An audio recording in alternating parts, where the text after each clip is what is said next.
Hi, everybody. I'm glad to be here tonight. I see some familiar faces, which is always nice.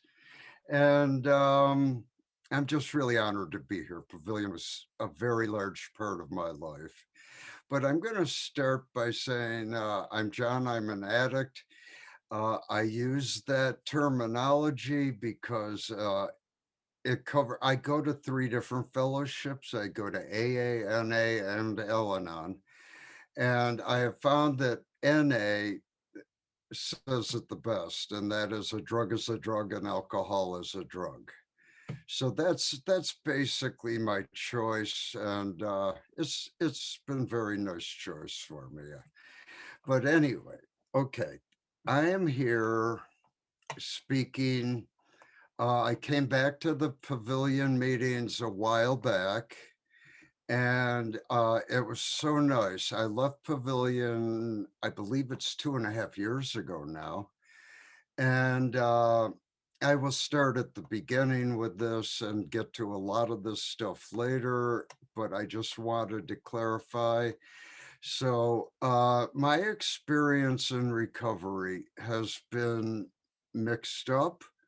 It's been wonderful, and it's also been the hardest things I've ever gone through in my life. I will get to the hardest things I go through in my life later. When I came into program, that was, oh my God, about 26 years ago. And I was living in Western New York at that time. My relationship for 12 years with a lady had ended, and she went off to another treatment center and ended up very unfortunately killing herself because of the disease.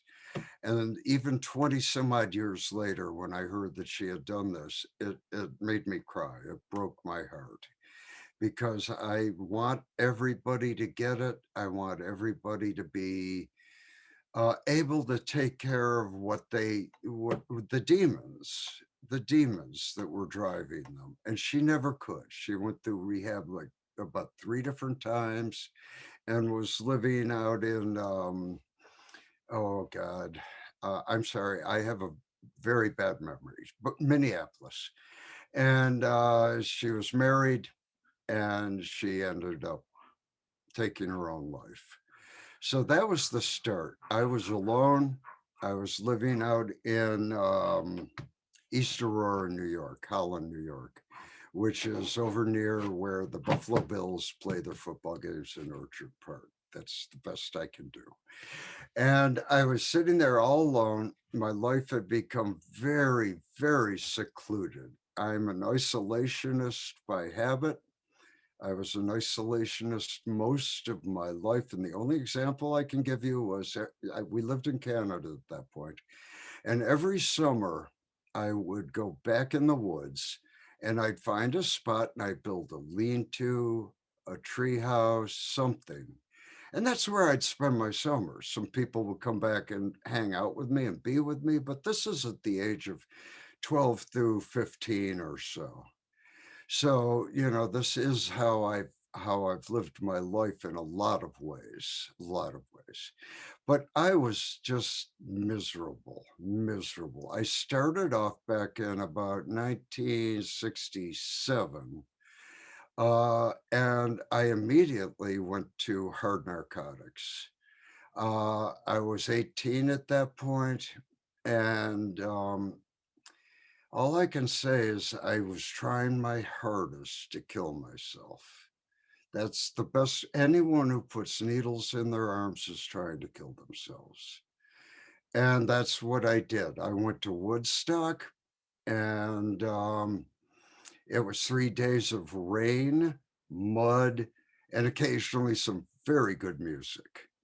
But after that point, I decided that I needed to get away. I needed to travel some. And of course, I went out to California. So that's how my active addiction went. I was uh, I was a troublemaker. I had no respect for the law whatsoever. I rarely spoke to people, and I guess the easiest way to put this, this is rather, I'm not proud of this, but by the time I came into program, I was a wanted man, and that would have resulted in lifetime imprisonment in Attica prison for dealing narcotics. And I don't go back to that often. I do believe that I am a whole coagulation of who my experience have been, and that is one of my experiences. So what I did is over the years, I started weaning myself off of narcotics, but I always smoked pot. I was never much of a drinker. That made me sick before it made me high. And the main thing with me was certain drugs worked faster. So here I am sitting all alone. I had two St. Bernards who I loved dearly. And I decided one day, all right, I had gone to an AA meeting with the woman who I just referred to. We lived together for over 12 years. And I came out of that meeting, and I knew I loved sitting around in a circle and hearing people share what's going on with them. That took me way back to when I was quite young. And I put myself in Buffalo General Hospital psychiatric unit. And it was mainly because I had to get off the streets. I was going to die. And at that facility, they had that format. We would sit in a circle and a therapist would ask us how we're doing, what's going on, this and that. And I loved it. I eventually this was back in the over the Cuckoo's Nest era, and this place was just like Cuckoo Nest, right down to Nurse Ratchet. So I got myself out. I put myself in so I could leave. And I went back to my life, but I was continually trying to take myself off of different narcotics. And I went through every narcotic, every drug in the world over those years. And I stopped. And then I'd keep going. The only constant was smoking marijuana, as I'd mentioned. So one day I woke up and I just said to myself, I've got to do something. This is just, it's not going to end well. And I remembered 5 years previously, I had gone to the AA meeting and I knew where I needed to go. I went and I got advice from a counselor about this. And then I put myself in a daytime rehabilitation center, and I came into recovery. I went to my first NA meeting that night. And I've got to say, it absolutely changed my life. I was absolutely at home at this meeting.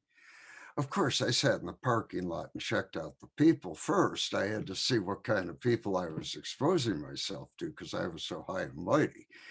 And but I went in, and the people were just beautiful. They were absolutely fine, perfect. I never looked back. I continued with meetings from that point forward, and that was some odd, I do mean odd, some amount of 25, 26 years ago. No more, 27 years ago. So anyways, here I am in the program, and I made best friends with a fellow who I go to meet Zoom meetings with now. So I'm seeing some people from that far back, and they look at me and they go, "Oh my God, is that John Kimball?" And I just smile. I've made a lot of friends with this. And that's how long I've been involved with talking to people, connecting with people, that type of thing. As I went along, I got rid of all of my paraphernalia and things like that. I threw it into a gorge out near where we lived and just moved on. And I started talking to my friend TK all the time, made other friends, continued along, mainly in Narcotics Anonymous. That worked out beautifully. About 2.5, 3 years later, I met my wife, Susan. Well, I re-met my wife, Susan, and she is program member also. My friend kept saying to me, "You should look up Susan. You two guys are doing the same thing."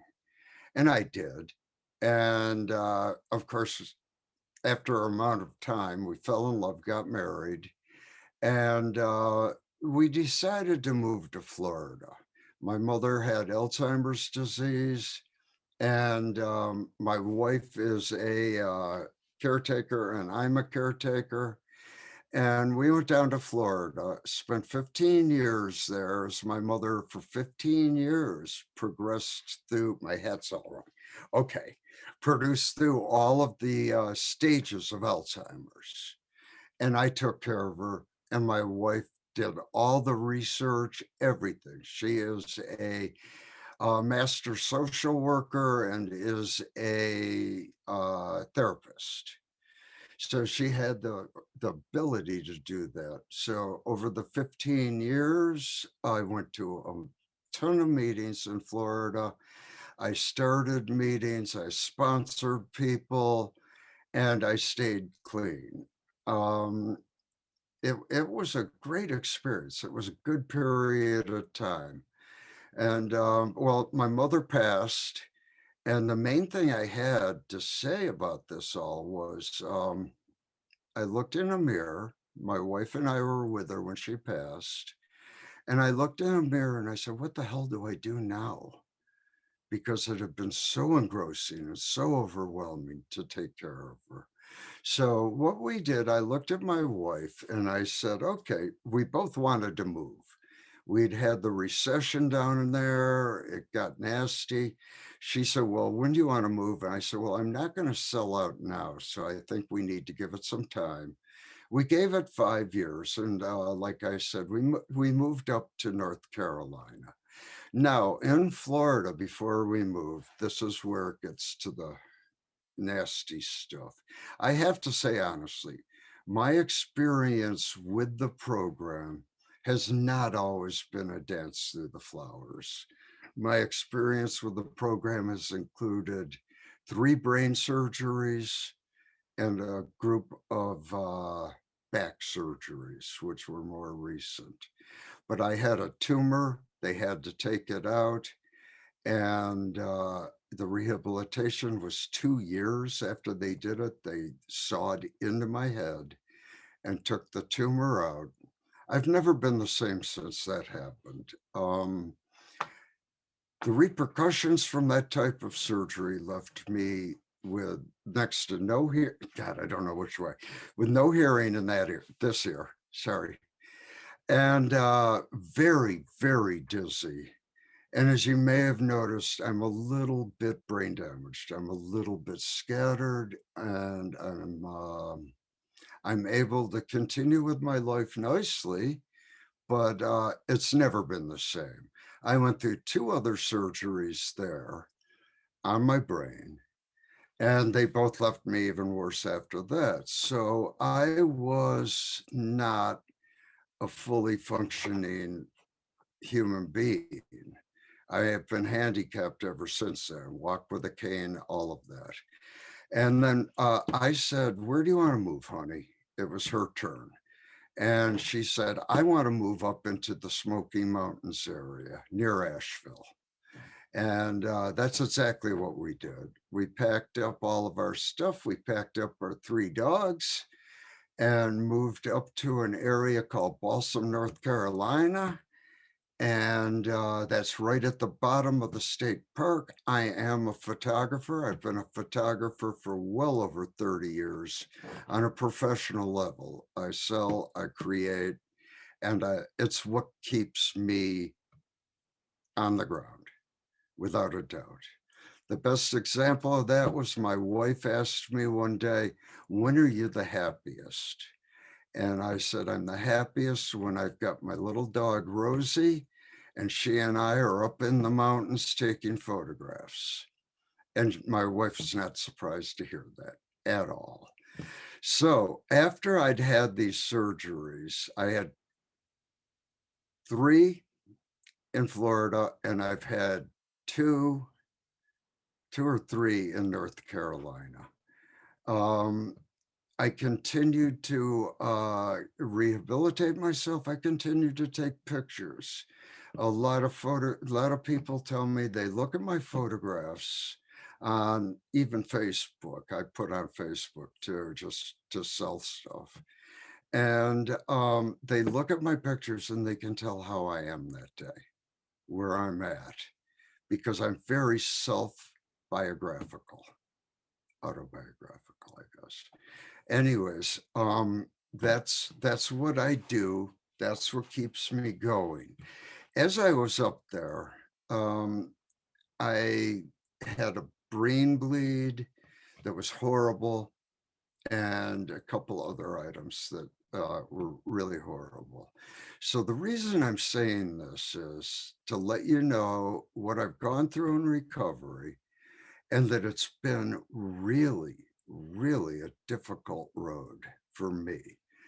I got to the year where I had 25 years in program, and I was horribly, horribly depressed. And I was sitting down at a stream with my best friend Dennis, who passed away a while back and broke my heart with the loss. But he looked at me one day, and now he was a fourth generation North Carolinian. So you have to understand. He looked at me. I'll try and do his voice, but I ain't gonna get it. He said, "Hey, Boo, how are you doing?"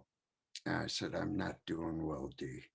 And he said, "Where are you? What do you want to do?" And I said, "I want to either use or I want to die." And that is exactly where I was. I'm a chicken. I could not want to kill myself. So, of course, I used. After 25 years, I'd take my 25-year medallion, and everybody was there. I still have the letters and the notes they wrote me. And the next thing I know, I went right back in. Well, no, I started abusing my painkillers, and I really abused them. They were doctor prescription, and they were really hard narcotics. And I abused them. And my wife, I relapsed eventually. My wife was very understanding. She's in the program too, I might have mentioned. And we worked on it. Her one thing was, you got to stop. And I knew that.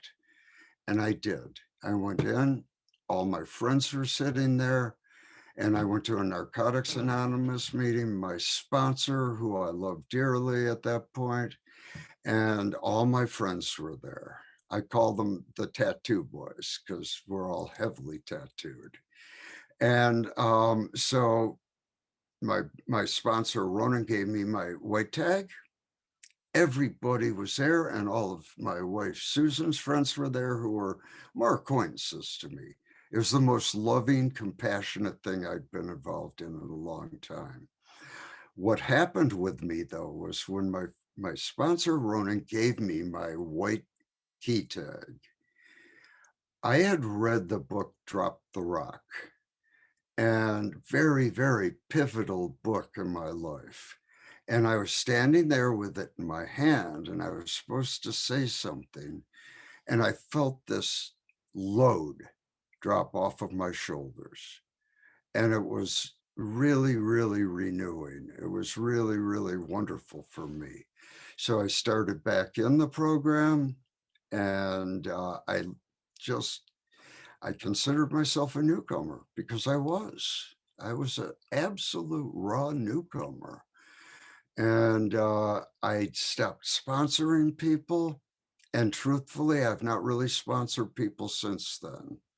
And that was easily nine, oh God, a long time ago is the best I can do. But as I went along, I didn't quite, I wasn't behaving the way I thought I should be behaving. The headaches I get were just insurmountable, and I did relapse again. And that did it. That did it. I was out of the house, and I was living in a rental house that we owned, and there I was. There I was. I had stopped using, I was using a drug that I considered, fairly easy to get off of. And it turned out that it actually was, but it was an opiate. And so what I did is I woke up one morning and I must have had a dream. That's all I can say. And because the only thing I could think of when I woke up was, I've got to go to rehab. And I knew it. I knew it because I was not right. You just do not, after 25 years, do the stuff I'd been doing. I was confused. I was segregated, isolated, and getting to be very depressed again. And that time, that time was the eye awakener. I got in touch with Pavillon, and they said, we can take you in. Can you come down in a week? I believe it was. And I said, absolutely. I told no one I was doing it at first because, to be honest with you, by that time, not a lot of people were talking to me. Not a lot of people wanted contact with me. I was a double relapser. But I told my wife, she didn't want much to do with me at that point. I had to prove myself. We were living apart. We lived apart for, God, 2 years, separated legally. And so I got my stuff together. I called my friend Dennis. And I said, D, I need you to take me to rehab. He goes, he didn't say much. Old biker boy didn't say much. And he just said, of course, John, I'll take you. And I packed what I needed to do. I shut down the house I was in. I gave my little girl Rosie to Susan, who has our other baby, whose name is Emmy Lou, after the beautiful Emmy Lou Harris. And off I went. Off I went. When I went in, they did what everybody here knows they do. They gave me, the first thing they did was take me in, go through all of my bags, and they gave me a blow test. And I blew zeros because I had given up taking the narcotics I was taking. But I needed to get my head straight. I want to make that crystal clear. And eventually, I went through intake, and then I got taken to my room and given a sponsor. Now, my sponsor was a gentleman named Greg. I believe Greg might still be with you. Is that true, Leslie? I love Greg. Greg was absolutely the best thing I could have had. And we started it, and we started going. They said, why are you here? I'll never forget it. And I said, I'm here because, and I just told you, 25 years, and I've lost myself. I've just completely lost myself. And I want to find myself. And that's what I did. I did, oh Lord, I did Pavillon with a vengeance. But I was more interested in talking to people like Sam, talking to people like Wolf, talking to people like Dr. Bennett, who Dr. Bennett and I would run into each other. Is she still there? Yeah. Dr. Bennett and I would meet in the hallway, and she's just such an amazing woman. And she'd go, what are you doing, John? I go, I'm out walking, doctor. How about you?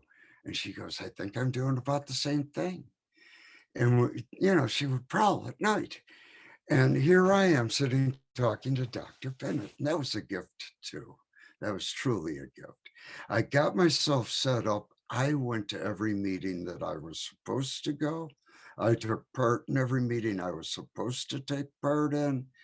I got to be friendly with other guys in my hallway, and I just loved it. I learned so much.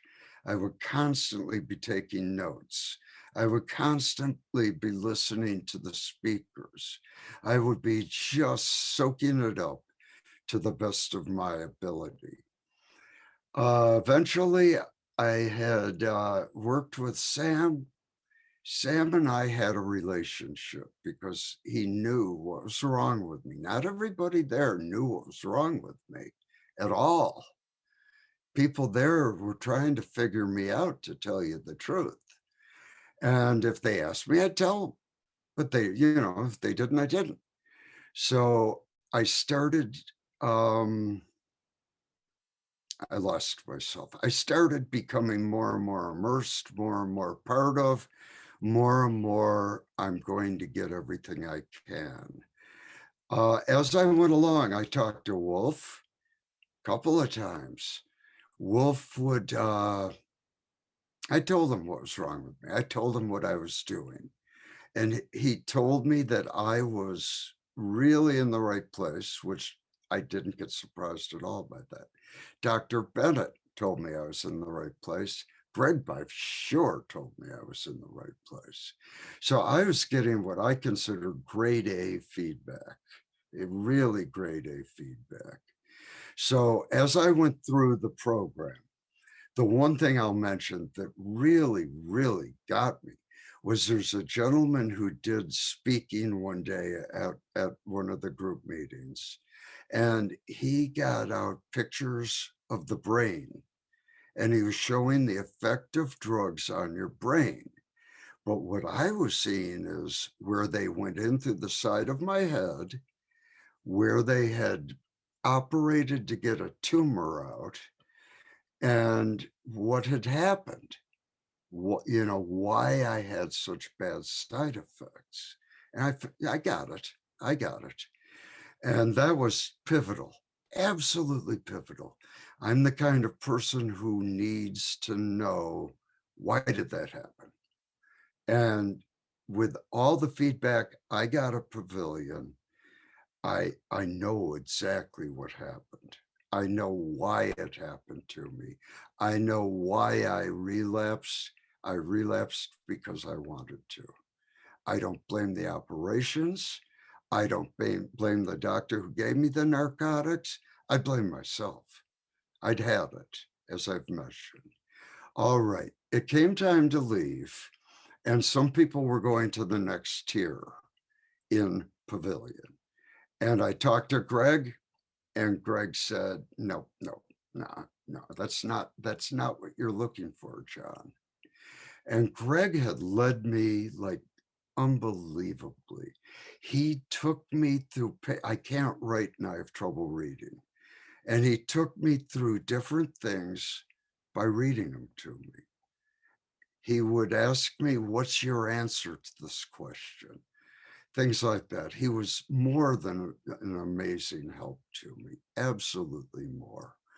So when I graduated, when I got finished, okay, during the meeting, during the end of my time there, I had a meeting with my wife. My wife came in, and like I told you where we were, she drove over and she came in, and I could tell the minute she walked in, she was still smoldering. She was still hurt, very deeply, deeply hurt.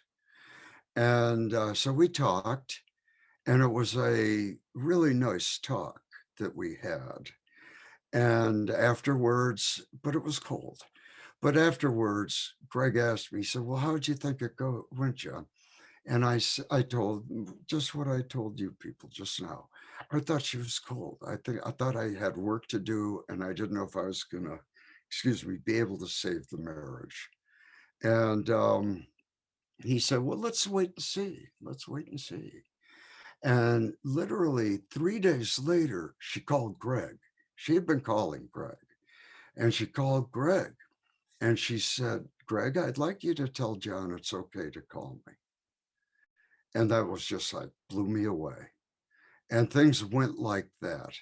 until I left. She picked me up. We came home.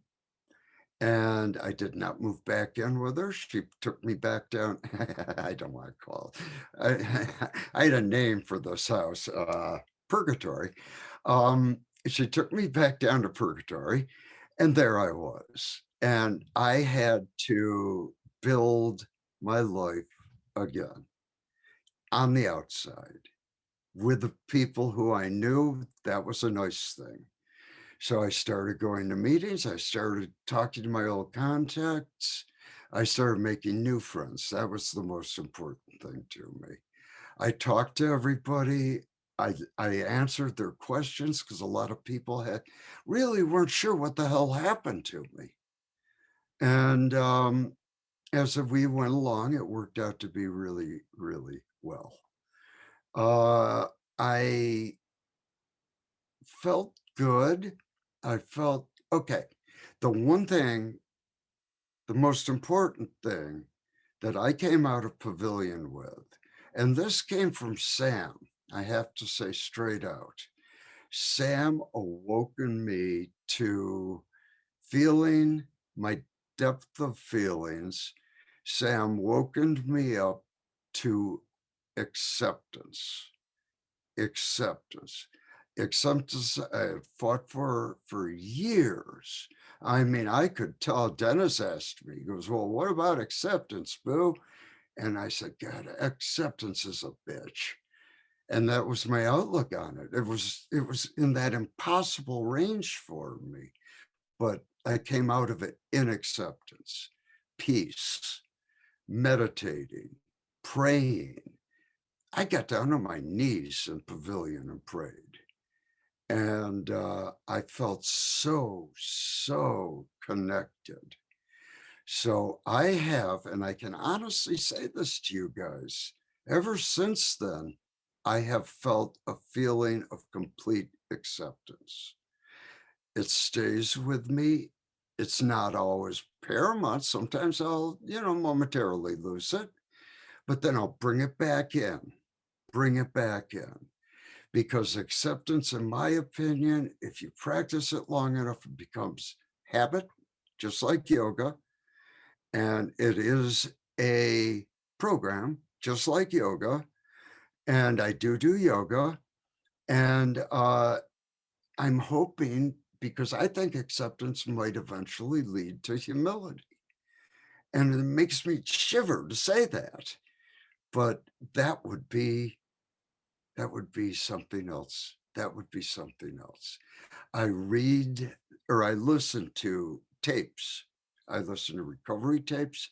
I go to 3 or 4 Zoom meetings a week. Um, I'm in, I'm up in Vermont now, as you can tell. And meetings here are face to face, and I won't do that yet. I can't do that yet.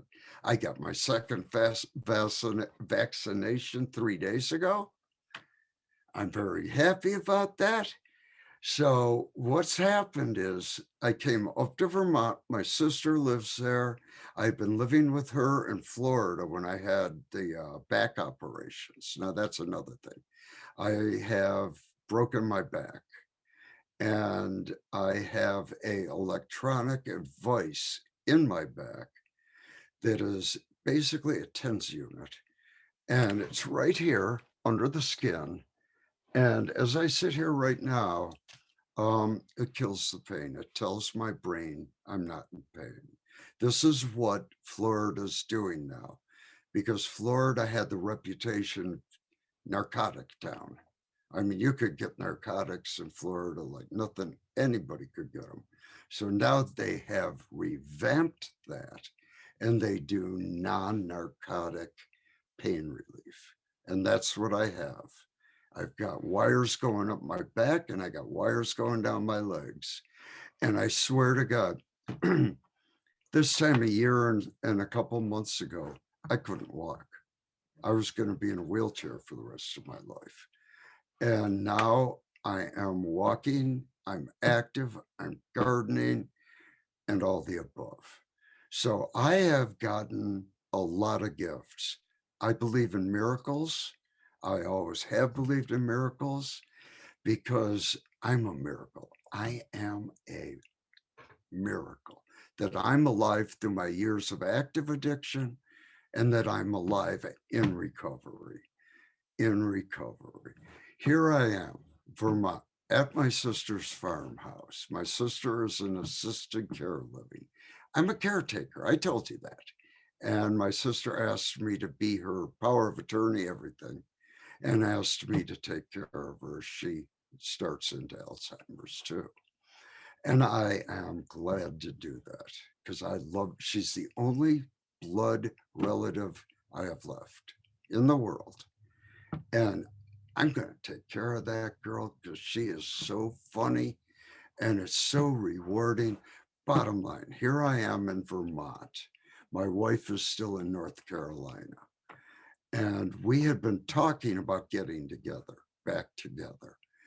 And then the virus came in. And my wife is very virus conscious. She is a master of social work.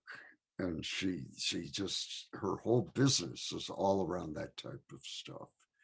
So bottom line, I called her up. We've been talking every day for a long time, seriously. And she said, well, you sound like you're planning on staying there, John. Are you going to stay there? And I said, I'm thinking of it, honey, because I was getting tired of the back and forth stuff of a broken marriage. And next thing I know, I hear this little voice say, well, what about me? And I said, of course, you're invited, honey. You're always invited in my life. And she said, she called me the next day and she was ecstatic. She sold our other house here I go, in North Carolina. She sold our other house. I sold the house I was in. She got the dogs together. She closed down her office. She loaded everything up at both houses, put them in moving van, had them put my pickup truck on the back of the moving van, and was up here in no time at all. And here she is. Here we are. We've been together now since the end of last August, and we are getting along really well. We have a whole new regime in our lives. We are both more or less people. She works on her computer, I work on my computer, and we spend a fair amount of time on our computers. And I fair amount of time out taking pictures. And when we meet back up together, we lie down in the great big bed and watch TV together and have dinner. And in my opinion, better than it was before by far, by far. So here we are, and we're starting another chapter. The house that my sister owned, that I took over, is a money pit. My sister had lived there 35 years in an abusive marriage, and she had never fixed a thing.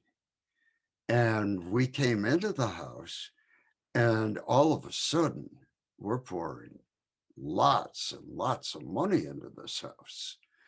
And it's getting to be, uh-oh.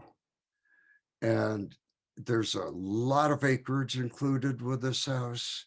And people are asking me if I want to sell off parts of it. And that has come to pass. I went over one day and to tell my sister that this is what's happening here. And she knew, she had just figured it out. And she goes, so are you moving? And I said, yes, Ange. Her name's Angie. I said, yes, Ange, we're moving. And I said, bottom line here, you are part of our family and I want you to move with us. I want you to come down to North Carolina. And we've researched a lot of assisted care facilities in Asheville, up around Silva, all over. And I said, you are part of our lives. You're part of the family and we want you to come. Well, she is a little nervous about that because she found a place she loves here. And I'm giving her that time. I'm giving her that time. My wife is moving down to North Carolina on the 26th of May to get her office opened up again and her business going. I'm staying here. I'm going to put the house on the market. I'm going to sell off the land. It's all done with my sister, and we're going. We're going to North Carolina. I love North Carolina. I truly love it. It was just too damn cold up here. And the main thing is in wintertime, it's sheer ice, and especially our driveway. And I fell twice. I have a broken back already. And if I ever hit my head again, it'll probably kill me. I went to my new neurologist, introduced myself. He read my charts, sat down with me, looked at me like this, and he goes, "So, John, when was the last time you fell?" And I said, "2 times, last time a week ago." And he looked at me, he said, "How are you?" I said, "I didn't hit my head."